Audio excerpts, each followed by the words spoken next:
not even mean Bowers game for me. Ahoy there, YouTube! I'm back again for another episode of Games In, Games Out, where I talk about the games going into my collection, the games going out of my collection, and everything in between. So, let's get started with a whole bunch of games from Origins Gen Con 2019.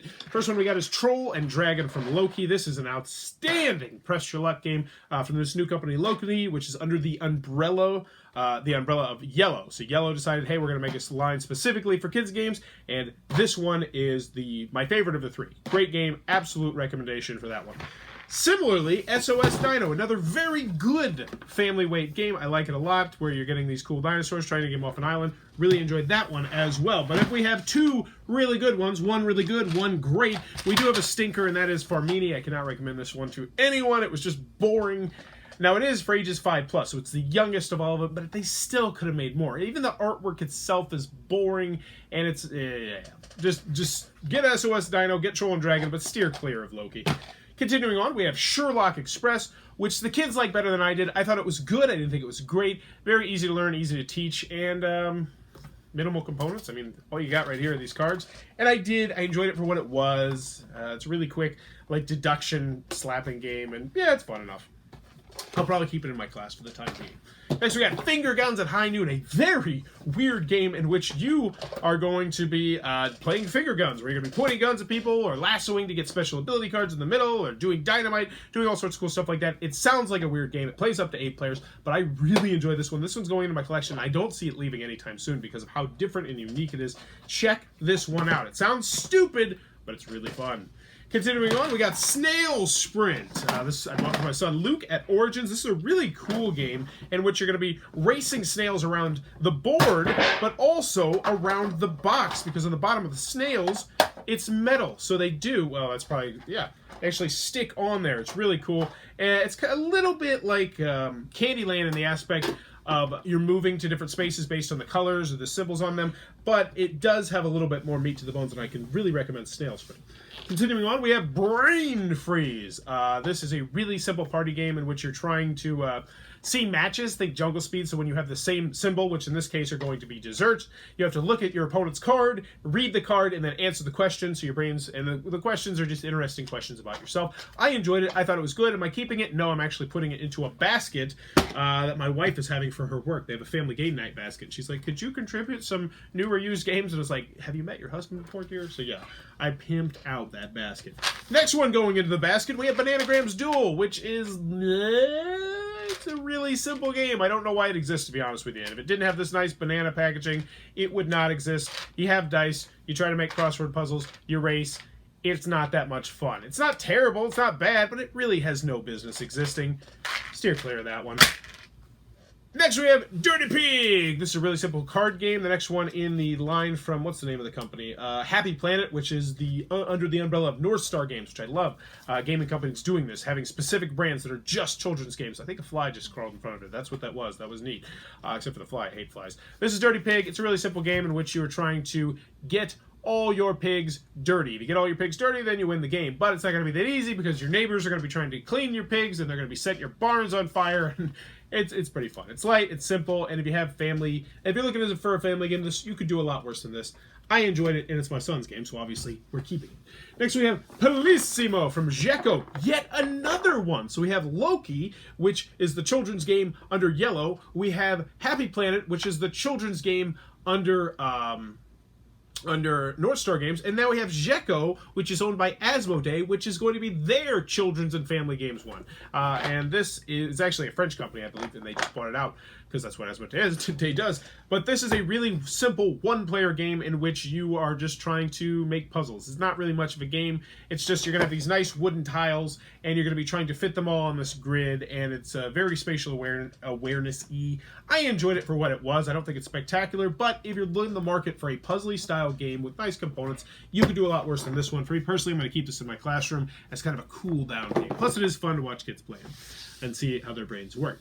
Next, we have Hats. This is a really light, simple card game. It feels like a throwback game almost. This feels like this game could have come out in the 1980s. And I like it. I think it's really good, and I'm going to keep it for the time being. One thing I am annoyed by is they went for the book. It really does look like a book, which is great, but at the same time, it doesn't have the player count, it doesn't have the time length on it, and when I forget about this game and come back to it in a month or two, I'm not going to remember how many players it plays. Also, it was kind of interesting because if I recall correctly, it plays different at 2, 3, and 4 players. But yeah, this one I did enjoy.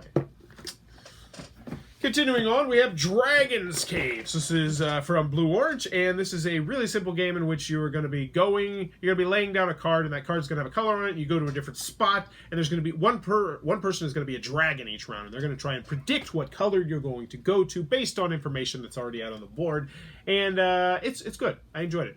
I think it's a really solid family weight game. I played it with my 3-year-old and my 6-year-old. I played with kids in my class. They all enjoyed it. It doesn't outstay its welcome. Dragon's Cave, definitely one I can recommend, especially if your kids like dragons or trolls or different stuff like that. Actually, there's no trolls, just dragons.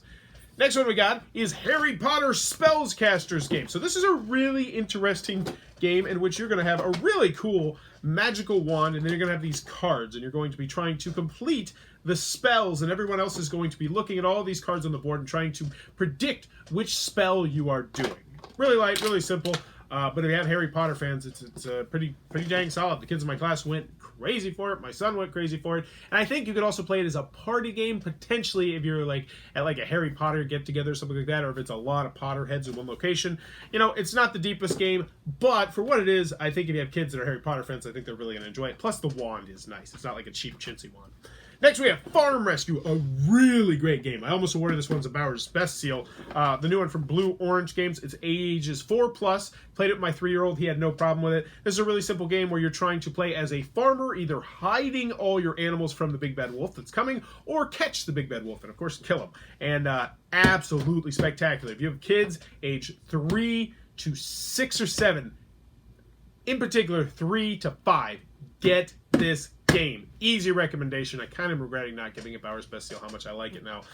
We've probably played this 5 or 6 times already, and I don't foresee it. My 3-year-old's just in love with this one. Plus, really solid components. Next, we have Sequence. You know Sequence. I know Sequence. It's a really simple game. You're going to play cards, put poker chips out on the board, and try and get 5 in a row. And it's still solid. There's a reason why they still sell it, because people still buy it, and it's still a solid family game. Is it something that I'm going to keep? No, it's going to go into that basket because I have many more complex family weight games. I shouldn't say complex. Many more, what I would say, interesting family weight games. But if you're still in the market for a lighter family weight game, Sequence is rock solid. I have a lot of fun with this game every time I play it, even though it is a lot of luck based on the cards you get. Next, we have Wits and Wagers. It's Vegas, baby, coming exclusively to Target. This is Wits and Wagers Vegas. Wits and Wagers Vegas was a spectacular, absolutely spectacular expansion to Wits and Wagers that breathed new life into a game I already enjoyed by adding this huge player mat, which gave you a whole bunch of choices on how you could gamble. It added a Vegas-y aspect to the game. They wanted to do that, but able to fit it in the box, because right now there's a player mat that is huge that comes with Wits and Wagers, which is the expansion. They made the player mat much smaller, a lot less nice. They stripped away a couple things here and there. And Wits and Wagers is Vegas, baby. If you're going to buy a version of Wits and Wagers, and it's not the with the giant playmat, this is the one to get, because the I just like Wits and Wagers Vegas. I think it's my favorite way to play the game. This is also going into that the games for the thing that I talked about a little bit earlier, mostly because I still have the original Wits and Wagers Vegas, and I don't mind carrying around that giant playmat. Continuing on, we got another Brain Freeze. We talked about the white Brain Freeze, now we'll talk the black Brain Freeze. It's the exact same game as the white Brain Freeze, except it's not suitable for work questions. And I actually like this one a lot better, because my favorite types of not suitable for work games are, I do like the funny ones where it's like, haha, you mixed like this dirty inappropriate thing with this other thing. I like those games. I personally do. I still think they're funny, which I'll talk about ... in a second. But this one actually gets you discussing not suitable for work topics, not just saying, you know, pee-pee or whatever it is the inappropriate word is, but actually discussing real adult topics, which I like addiction and drugs and sex and all that sort of stuff. And I think that's a great topic, and I'm actually going to keep this one. Well, my buddy who has all my party games is, but I really dig this one. Brain Freeze. If you're looking for a game that's going to get you discussing adult topics and not just laughing and giggling about dirty things, this is one you might want to check out. This is a not suitable for work game done right. Next, we have Festival of 1,000 Cats. Really weird game here. I actually played it the first time at Origins, and I really liked it a lot. I thought it was a great game. I was super excited. And then I brought it home, and I found out the person that taught me the game had actually taught it to me incorrectly. So we played it correctly, and I liked it less. I actually liked it the way he taught it to me, which I thought was kind of odd. It's a very solid trick-taking game. I would put it at good to very good, depending on how much you like trick-taking games, in which it has a cool theme, where there's cats at a cat festival, and they're trying not to drink too much milk, or else they throw up all their fish. Very light, very simple. I did enjoy it. The kids in my class also enjoyed it a lot. And there are some cool variants in there, some scoring variants you can play with that come with their own cards and tokens that do make the game a little bit more gamey, which I like. I think that one is leaving my collection, though, unfortunately, because I have better trick-taking games. Next we have... what is this one? Frenemy Pastry Party, which, look at that text. Why would you put the text that small? This is from Mizo Games. This was an interesting little game where you were playing as animals and you're trying to make cakes. But the interesting aspect is other people can help you make cakes, but when they do that, they're also going to score points. I dug this game. I thought it was pretty good, but it did have some issues that weigh it down to the point where I don't think I'm going to keep it. And the big one is this game goes up to 6 players. But if you're playing at 6 players, it's going to be really hard to see the tiny iconography in the middle of the table. I just felt like that was a poor choice. The cakes in the game have this really tiny iconography on them that makes them hard to read. So this right here, like they put the cake huge, but they put the ingredients small. So this one I'm going to have to give a pass to. I don't think it does anything spectacular enough to really warrant just about anybody buying it. Next, we have Air, Land, and Sea, a really interesting 2-player game from Arcane Wonders that is going to stay in my collection for quite some time because it does something really interesting that I haven't played another game that does it, which is this is just a pretty simple head-to-head area control game where you're going to have 3 areas you can have control of, both air, land, and sea. You're going to be playing down these army cards, and you'll be playing down tanks and ships, and some of them will have really cool special abilities. But where it's interesting is when you feel like you're going to lose a round, you can just say, I give up. And if you give up before the end of the round, you're going to give your opponent less points. So not only you're trying to outsmart and outwit and outthink your opponent, because there's a very small deck of cards, so you kind of learn all the different cards, but there's also this aspect where, I don't think I'm going to win this, and if you give up early, you give them very few points. I really dug this one. Air, Land, and Sea from Arcane Wonders. I hope this one gets some legs, and maybe we get some bonus cards in here, some promo cards. Really cool. Next, we have another interesting one, Doctor from Indie Board and Cards. So this one I gave a 3 to if you're playing it by the regular rules. The regular rules are stupid hard. Like, not fun, stupid hard, like Ghost Stories, just stupid, nearly impossible hard. Like, I even said in the video, I challenge anyone. I want to see a video of someone playing this game the right way and not screwing up, because it's just too hard.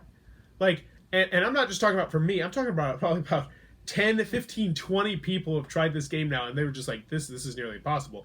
And the problem is, there's a sand timer in there, and with the sand timer and just how difficult the game was, it's just nearly impossible. Now, you chuck the sand timer, then it becomes a much more fun game, and actually a game that I would enjoy. It's like a gamery version of Operation, kind of, but different. So Doctor, go into this one knowing you need to house rule it, but if you're not willing to house rule it, then absolutely easy pass for me personally.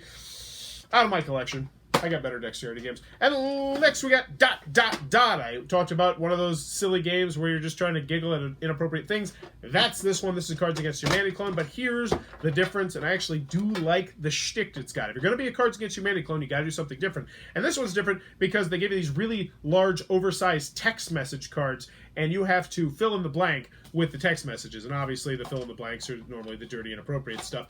But I actually had a good deal of fun with this.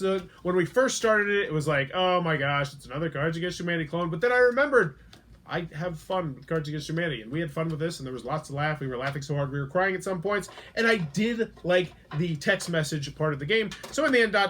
is one that I can recommend if you're a Cards Against Humanity fan and you're looking for another game in that same ilk. For me personally, it's going to go to my buddy Eric's house, who has all my party games. Now moving on to a whole bunch of games that I got at Gen Con. You're going to notice a pretty consistent theme here, which is I like a lot of these games. So first we got We're Doomed, which is so good. This is one of my new favorite party games. Really cool stinking game. It is 15 minutes, exactly 15 minutes. It's actually timed by this big sand timer. It has all sorts of crazy events that go on, and I love this game. I awarded Bowers Best Seal. This is going in my collection. This is going to be in my collection for as long as I have a collection, I do believe. Outstanding game. Next we have Valley of the Vikings, a new one for Hava Game. This won the Spiel this year. I picked it up, really enjoyed it. The kids in my class really enjoyed it. It's about Viking bowling, simple mechanisms, but still some interesting choices there. Really dug this one. Also one that's probably going to be in my collection for a very long time. I really hope they do some more with that game, though, some expansions and stuff, which I know is not typically Hava's bag, but I think there's a lot to grow off from that game. Next we have Bermuda Pirates from Foxmine, another great family game that I really enjoyed. It used magnets. You're going to be pushing around these little toy ships and trying to collect different crystals. I don't think it's a perfect game, but I definitely did enjoy it. The kids in my class really enjoyed it. And this one's actually going into my classroom, so because my kids in my class liked it an awful lot, and it's easy to learn, easy to teach. Next we have Smart 10, a really ingenious party game. This is an on-the-go party game, and this I'm going to actually get rid of the box, which I never do, and just keep this bad boy right here, because this is the nuts and bolts of it, and it's at its core, it's a really simple trivia game that you can take with you. This is going to be something I bring with me to Gen Con, to Origins, to Germany, to wherever I go. This is going with me because it's so compact. I mean, look at that. None of the pieces are coming out. Just fantastic party game. If you're in the market for, not party game, trivia game. If you're in the market for a trivia game that's portable, Smart 10. Look no further. Great, great idea for a game, and it was well implemented.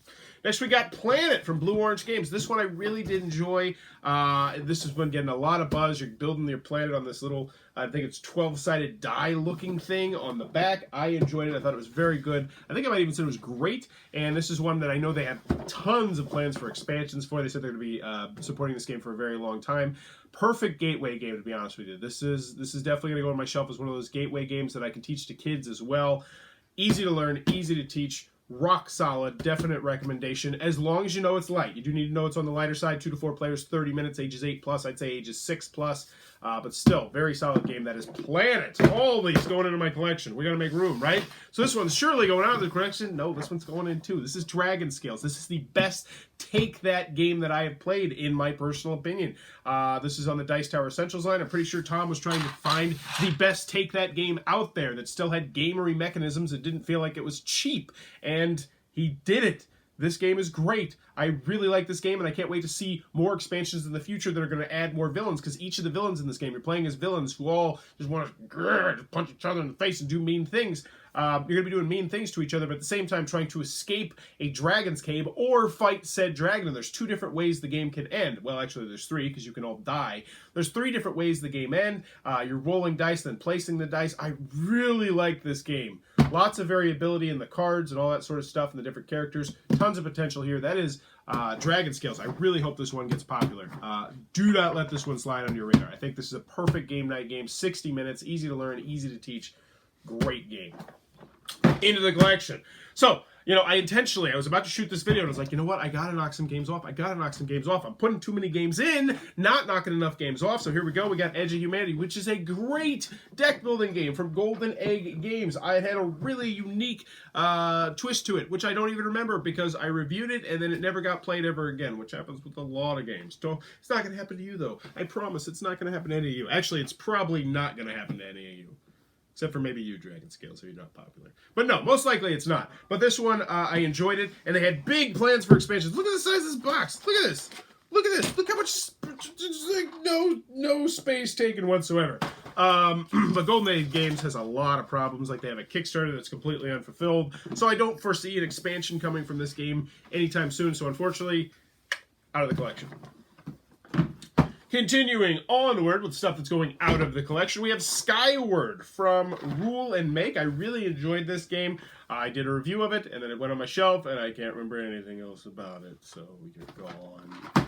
Barbarians Battlegrounds. This was a game that desperately needed some more content. It had a really cool theme. It was a dice placement game, which I really like. It's very light, very simple. 2 to 4 players. Ages 8+. Man, now I'm kind of hesitating because I think Sean would really like this game. All right. I might try and teach this one to my son. So you know what? You've seen a reprieve. Barbarian, you're still in the collections. But Pegasus, you are not in the collection. I did not have fun with this game. This is a really simple game. It's a new one from Brain Games, in which cards are going to come out, and they're going to have really weird-looking cards that will look like the stuff on the front, like a half shark, half bird, or a half giraffe, half gorilla. And you have to find the matches, but the matches are going to be the half gorilla, half shark. So the gorilla shark, but then the shark gorilla. So there'll be a shark face with a gorilla body, and there'll be a gorilla face with a shark body, and you have to squeeze this little pig in the middle to note that you have the match. And I was just absolutely terrible at the game. I didn't have that much fun with the game, and the kids had more fun than me, though, so take it with a grain of salt, but I was just not a fan of this one. And I felt like the younger kids in particular weren't a fan as well, because it makes your brain work in a different way, and I just there's other matching games out there that I like better than this one, so this one is out of the collection. I'll probably give that one to a kid in my class. Next we have Wobble King, which is for ages 4+. My 3-year-old really enjoyed it.